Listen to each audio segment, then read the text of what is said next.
Nouveau weekly vlog.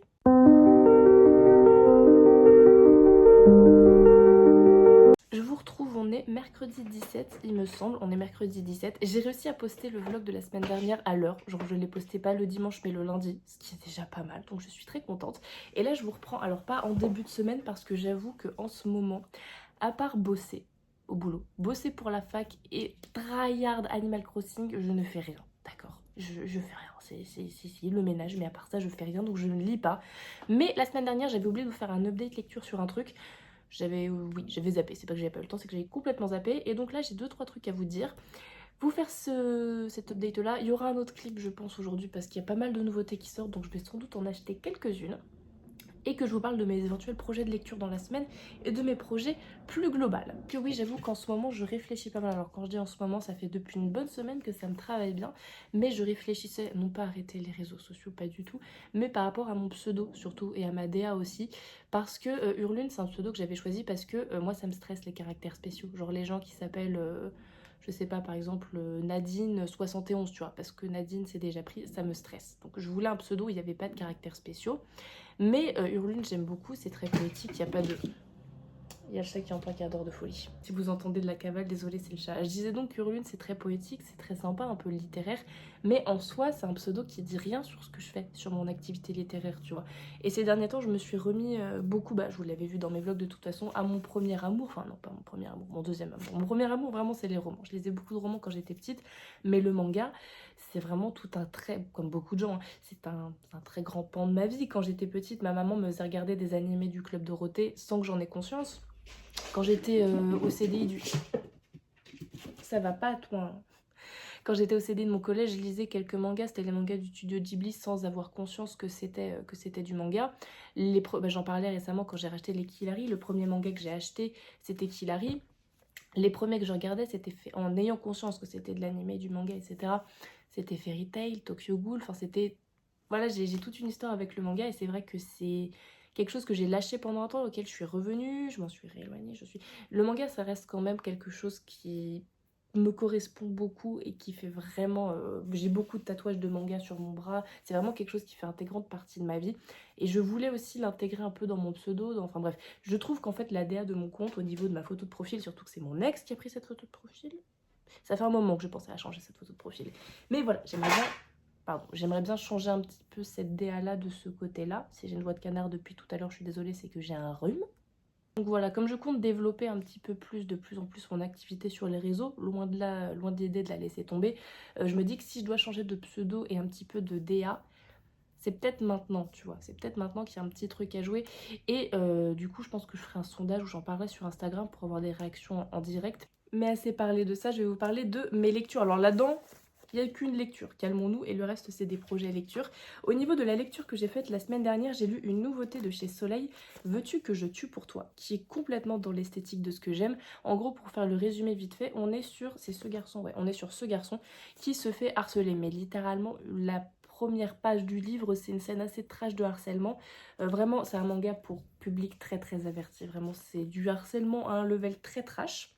Et donc il se fait harceler et bah, il subit ça avec... on va dire qu'il survit grâce à son rêve d'être animateur radio. Il écrit toujours en radio, il écoute tout le temps la radio. Enfin bref, en gros, c'est un peu son univers, son petit truc à lui.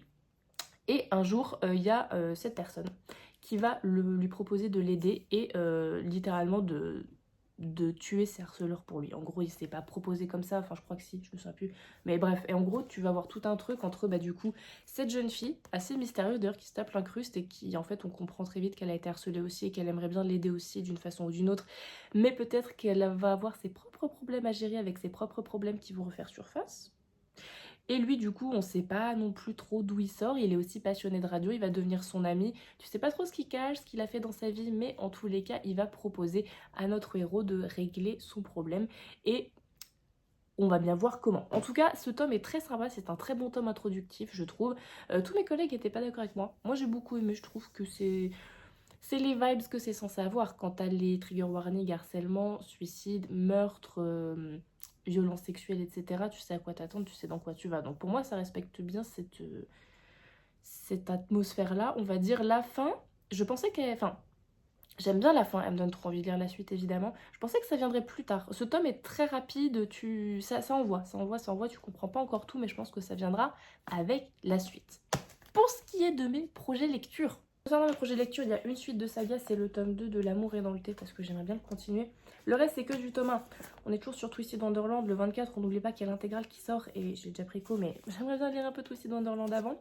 You Rock Me, parce que les comédies romantiques, c'est toujours sympa. Et celui-ci qui est sorti la semaine dernière, Achève-moi, qui est en gros une histoire qui se passe à l'université avec cette jeune fille qui est jugée comme la meuf très superficielle et souvent considérée comme superficielle à cause de son apparence jugée trop tape à l'œil. Elle a du mal à avoir des relations, enfin bref, voilà. Et c'est de la même personne qui a fait My Love Story with Yamada Kun, level 999. Calmez-vous avec les longs titres, vraiment calmez-vous. Mais voilà, donc je suis très contente de cette lecture-là, elle était vraiment très cool. Aujourd'hui, il y a Colocataire à leur manière, il y a Olix, il y a Cross of the Cross, il y a plein de trucs sympas qui sortent. Donc je vais acheter 2-3 trucs. Et ça, j'aimerais bien lire ça dans la semaine. Mais est-ce que je vais y arriver? Est-ce que je vais réussir à décrocher d'Animal Crossing? Mystère! On est vendredi 19, j'ai toujours pas lu. Voilà, j'ai toujours pas lu. Là, je vais bientôt partir au taf, mais j'ai toujours pas lu. Et normalement, le vlog est censé se finir demain. J'ai filmé, sans compter ce clip-là, un seul clip. C'était une semaine productive, vraiment. Mais là, je vous retrouve parce que j'ai rien lu, donc tu te doutes qu'il n'y a pas d'update lecture. Mais j'ai des trucs à te montrer, des nouveautés livresques, du goodies, et voilà. En termes de nouveautés livresques, il y a eu tellement de nouveautés cette semaine. Rien qu'aujourd'hui, il y a Smoking Behind the Supermarket, un truc comme ça. The Yakuza Guide to Babysitting, enfin bref, il y a plein de trucs. Et le 17 surtout, le 17 du coup, avant-hier, il y a eu tellement de nouveautés. J'en ai pris quelques-unes, celles qui m'intéressaient le plus, mais j'ai pas pu tout prendre. Donc là, c'est vraiment les séries sur lesquelles je crush à mort ou sur lesquelles je suis à jour en termes de lecture et sur lesquelles je sais que je vais très vite me mettre à jour. On a Mr. Maloblue, une série qui sera terminée en 6 tomes, mais là on est au 5e. Une histoire d'échange de corps hyper touchante, avec des sujets très forts, avec des sujets dont on parle pas souvent. Et j'aime bien parce qu'il y a des overlays tout le temps. Glénat, ils ont vraiment fait une très belle édition. Ils sont un peu chers, je crois, ils sont à 8,50 ces mangas. C'est toujours un peu cher, je trouve, les mangas de chez Glénat. Mais cette série est vraiment super cool. Olix, évidemment, Olix, le tome 4. Je sais même pas, il y aura 19 tomes sur cette série-là. Honnêtement, je préfère l'ancienne édition de Pika, vous savez, celle qui avait des couvertures noires mais des tranches en couleur. Mais cette édition est très bien et c'est super cool qu'on en ait une nouvelle pour que les gens arrêtent de spéculer. Et le chat est toujours en quart d'heure de folie quand j'ai ici, c'est un délire. Désolée d'ailleurs si je parle toujours du nez, je suis toujours enrhumée. Les 4 frères Yuzuki, tome 11. Elle est pas trop cute cette coupe, sérieux. Pour rester dans le cute, Colocataire à leur manière, tome 11. Incroyable, vraiment, on dirait mon chat, tous les matins il fait ça mon chat, donc c'est trop mignon. Et là vous voyez, on est sur du mignon, du trash avec Cross of the Cross, une histoire incroyable de harcèlement scolaire, de meurtre, de vengeance, vraiment très très trash. On est vraiment, je dirais pas non plus sur le même niveau que Dead Tube parce que il y a du bruit dehors, je suis désolée. C'est vraiment pas le même délire que Dead Tube, mais on est quand même sur quelque chose de très trash et surtout ça va être long. Une série comme ça, moi j'aurais vu 10 tomes grand max, vraiment max du max par rapport à l'histoire que c'est. 19 en cours au Japon, vous allez faire quoi de plus là-dedans? Bref, c'est incroyable. J'ai pu gratter quelques marque-pages, je suis trop contente parce que je vais vous montrer juste après, ou pas. J'ai une collection de marque-pages, donc j'ai pu en avoir quelques-uns. Ça c'en est un différent, mais ils sont trop beaux. Ils sont trop beaux, je suis trop contente. Et en termes de goodies... J'ai été très faible hier, on n'avait pas beaucoup de clients et j'ai vu que, ma collègue m'a dit que dans les goodies on avait reçu des trucs Pikmin. Donc je sais pas si vous voyez, mais les Pikmin, c'est ces petits trucs là. Il y a eu pas mal de jeux Pikmin. Nous en l'occurrence, moi en l'occurrence j'ai connu ça avec Pikmin Blossom, vous savez c'était le compteur de pas où du coup plus tu marchais, plus tu pouvais développer tes Pikmin, etc. Enfin bref. Et j'ai trouvé ces petits bonshommes beaucoup trop mignons. Et après c'est plus mon chéri qui jouait, mais en l'occurrence ça avait vraiment rythmé un petit peu nos vacances à un moment donné. Et quand j'ai vu des petits terrariums Pikmin, j'ai craqué sur un des terrariums. Je l'ai trouvé trop mignon. Est-ce que tu verras bien? Il y a un peu du reflet. Mais en gros, c'est un petit terrarium comme ça. Ça se fixe pas très bien. C'est un peu chiant. Mais c'est pas grave. Et le terrarium est posé sur un livre Pikmin. Voilà, c'est tout con. Ça coûtait moins de 20 balles. Moi, avec ma réduc, je l'ai eu à 12 balles. Mais enfin, un peu plus de 12 balles. Mais ça va décorer une bibliothèque. Voilà, j'en achèterai pas d'autres, je pense. Même si on avait des trop beaux. Mais voilà, c'était plus pour le clin d'œil des vacances, le clin d'œil à Pikmin. Parce que c'est mignon, les Pikmin.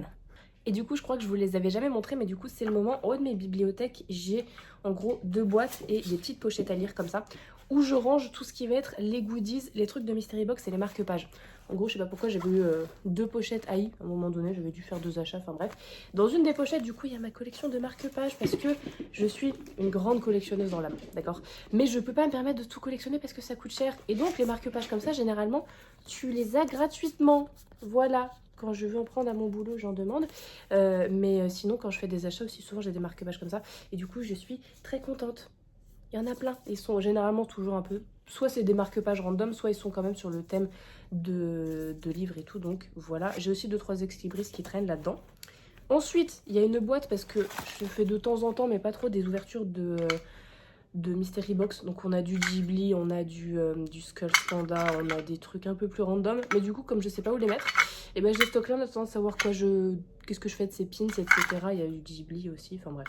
Donc tout est stocké dans cette petite boîte là pour les Mystery Box. Et là c'est ma boîte à goodies. En gros, quand j'ai des goodies et que je sais pas quoi en faire, que je les expose pas, bah ça part là-dedans. Là on a les planches en bois, il y a des petits carnets, il y a les fameuses cartes de chez Kiyun, il y a la bougie qu'on avait en cadeau. Et donc voilà, c'est la boîte à goodies et puis du coup les collections de marque-pages. Voilà. On est samedi 20, donc techniquement le dernier clip de ce vlog, mais vu la longueur, je vais essayer d'étoffer un peu, peut-être d'en faire un deuxième dans la journée si je lis, enfin bref. On verra bien comment je me débrouille. Je viens pour, alors, un mini haul. J'ai acheté un livre que j'ai lu hier dans la foulée. Voilà. Et hier, j'ai pu lire 3 mangas, donc je vais vous en parler maintenant. On va commencer par le plus ancien en date de sortie. Les Liens du Sang, tome 17. Ça y est, j'ai terminé cette saga et franchement, c'était très cool. Alors par contre, je lui décerne la palme du manga que j'ai lu le plus rapidement parce que vraiment, surtout, alors le début de la série, c'était un peu plus touffu, mais vraiment sur les derniers tomes, je pense pas que ça va trop vous spoil, mais est-ce que vous verrez que il y a quasiment aucun dialogue? Regarde-moi ça. Là, toutes ces planches-là, il n'y a pas de dialogue. Donc vraiment, je déconne pas, j'aurais dû mettre un chrono, mais en 3-4 minutes, ce manga a été lu. Vraiment, il a été lu super vite, mais il est super bien. C'est vraiment une très bonne conclusion à cette saga. Shuzo Oshimi, c'est vraiment un mangaka dont j'adore lire l'œuvre parce que ici, du coup, j'ai déjà les liens du sang. J'ai déjà lu l'intégrale des Fleurs du Mal et c'était vraiment super sympa. C'est, il me semble d'ailleurs, le manga préféré de mon beau-frère. Désolée pour le bruit, en bas, il y a une voiture qui passe. Mais vraiment, c'est toujours très spécial. C'est très compliqué de résumer les sagas de ce monsieur. Là, en l'occurrence, on est, pour la faire très largement, l'histoire d'une mère abusive sur son fils, pas au sens... voilà du terme, mais plus au sens psychologique du terme, et ça part vraiment très très très loin. Et ce à quoi je m'attendais pas, c'est que tout au long de la saga, on va évoluer vers l'âge adulte. En fait, on reste pas bloqué sur l'enfance, on reste un bon moment sur l'enfance, mais du coup on voit un peu les tenants et aboutissants de cette relation, et également le passé de la mère, pourquoi est-ce qu'elle est aussi frappadingue, dirons-nous, mais vraiment c'était une super saga. Je suis quand même très contente qu'elle soit finie parce qu'elle s'est tirée un peu en longueur sur la fin. Les tomes mettaient un peu de temps à sortir, enfin bref, mais c'était très sympa. Maintenant du coup, je sais que l'auteur a aussi sorti un one shot, je me souviens plus du titre, mais c'est un truc qui me semble sur le harcèlement scolaire. Bizarrement, j'ai pas trop envie de le lire. Je le lirai sûrement, mais plus tard. Et par contre, sa série Happiness en 10 tomes ou 11, je sais plus, j'ai trop envie de la lire. Elle a l'air trop cool, mais faut que je l'achète. Mais elle a l'air vraiment super cool. Ensuite, j'ai lu Achève-moi, qui est de la même mangaka que, je vous l'avais dit, il me semble, My Love Story with Yamada-kun, level 999, et c'était super cool. En gros, on est sur, du coup, 2 étudiants à la fac. Cette jeune fille qui aimerait bien une relation sérieuse, mais qui malheureusement, déjà, elle est très très grande pour une femme et surtout pour enfin même pas pour une femme, plutôt au Japon il me semble, puisqu'elle fait 1m70, et généralement les gens ont tendance à penser qu'à cause de sa beauté et de sa façon de s'habiller, etc., les gens la jugent que sur son physique et ça la saoule. Elle voudrait une relation plus profonde, et lors d'une soirée elle va rencontrer ce jeune homme qui lui pour le coup ne veut que du pas sérieux avec les femmes, et il l'assume et il le revendique très bien, et voilà, mais elle tombe quand même amoureuse, et du coup elle veut le faire succomber, et lui il est en mode tu es trop bien pour moi. Et du coup c'est une petite romance super sympa, mais il y a de l'humour un peu, mais on est surtout sur le sujet assez sérieux de déjà l'amour qui n'est pas à sens unique, et puis vouloir différentes choses, les complications de la vie d'adulte, tout ça, tout ça. Mais c'était très sympa. Voilà. J'ai hâte de lire la suite. Je peux pas trop vous en dire parce que c'est un tome, hein, mais c'était très sympa. Et là, on part vraiment sur mon coup de cœur de la soirée, que du coup j'ai acheté hier. The Strange House. On avait des extraits gratuits au magasin que j'avais pas lu, et là en l'occurrence une de mes collègues me l'a pitché, et j'ai craqué parce que c'est tout à fait ma came, quoi. C'est un polar qui de base est un roman qui est paru chez Seuil en janvier, et j'ai envoyé un petit mail. Donc voilà, mais en gros on est sur ce mec là qui est un journaliste un peu spécialisé dans le paranormal, qu'un ami à lui contacte en lui disant hey, je viens d'avoir un enfant, avec ma femme on veut acheter une maison, on pense à celle-ci parce qu'on l'aime beaucoup, mais regarde c'est un peu chelou. Et en fait quand tu regardes les plans, est-ce que je saurais te montrer le plan attends, est-ce qu'il y a Et en gros, quand tu regardes le plan, dans le plan de la maison, t'as une genre d'interstice un petit peu chelou où en gros, il y a un espace dissimulé par des murs dans la maison. Ce mec-là, du coup, contacte un de ses amis, fan de romans policiers et architecte, qui lui dit « Ouais, frérot, il y a un truc bizarre sur cette maison. » Ils se montent tous les deux à fond de bourrichon en mode « Il s'est passé des trucs chelous et tout. » Puis à la fin, ils sont en mode « Ouais, bon, osef un peu. » Mais son éditeur lui dit « Ah bah, tu tiens peut-être un truc, fais un article, on verra bien si ça fait réagir. Et puis au pire, ça fera la lecture, quoi. » Et t'as une femme qui lui envoie un message en mode « Rencontrez-moi s'il vous plaît, je crois que mon mari s'est fait buter dans cette maison. » Et je vous jure que l'intrigue a l'air super bien ficelée. Pour l'instant, il y a 5 tomes sortis au Japon, mais comme c'est adapté d'un roman, je pense pas que ce sera une très longue saga. Je pense vraiment qu'en 10 tomes, ça va être bouclé, ou peut-être un peu plus. J'ai pas vu la taille du roman, mais c'est trop cool. C'est super bien ficelé, c'est addictif. Et en plus, déjà, l'extrait gratuit, j'ai vu qu'il se termine au pire moment possible, mais vraiment, le manga aussi se termine au pire moment possible. Vraiment, trop addictif. Le tome 2 sort en décembre, et tu peux être sûr que je vais me jeter dessus. Vraiment. Donc voilà, c'est tout pour mes lectures d'hier. Je suis contente parce que hier j'ai pu faire des stories Instagram parce que en vrai, mes lectures maintenant, j'en parle en chronique sur Instagram. Et par exemple, les choses que je chronique pas, c'est-à-dire quand je lis un tome au milieu d'une saga, je le mets d'habitude en story à la une. Je le faisais plus trop parce que je fais pas toute une chronique là-dessus, sinon trop de chroniques sortiraient et je trouverais pas ça très esthétique sur mon compte et je viendrai à court d'idées pour les montages. Mais du coup, j'en parlais plus trop et même de mes trucs au fur et à mesure, des goodies, j'en parlais plus forcément sur Instagram parce que je fais des unboxings sur YouTube maintenant. Mais j'ai vraiment envie de reprendre un peu les stories sur Instagram. Donc hier, je pense que j'ai fait quelque chose qui m'a plu au niveau du rythme. Donc peut-être que du coup, je recontinuerai comme ça sur Instagram. Mais voilà pour ce qui est de mes lectures. Et là, je vais ranger mes livres parce que, est-ce que je peux vous montrer ? Tout là, attends, là, voilà, sur la table, il y a une pile qu'il faut que je range et que je bouge 2-3 trucs dans les bibliothèques. Donc avant d'aller au boulot, là, il me reste une petite demi-heure, un peu moins. 20 minutes.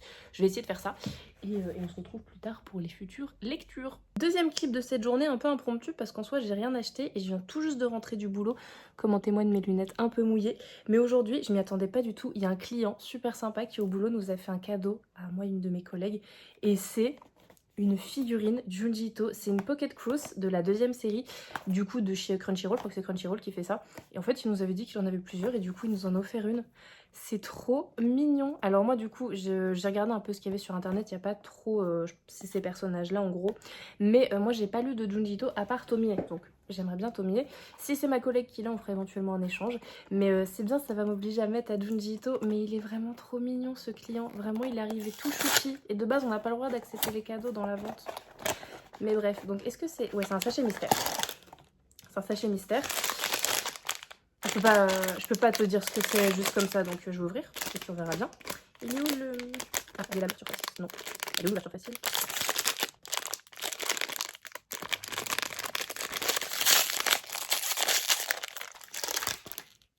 Oh!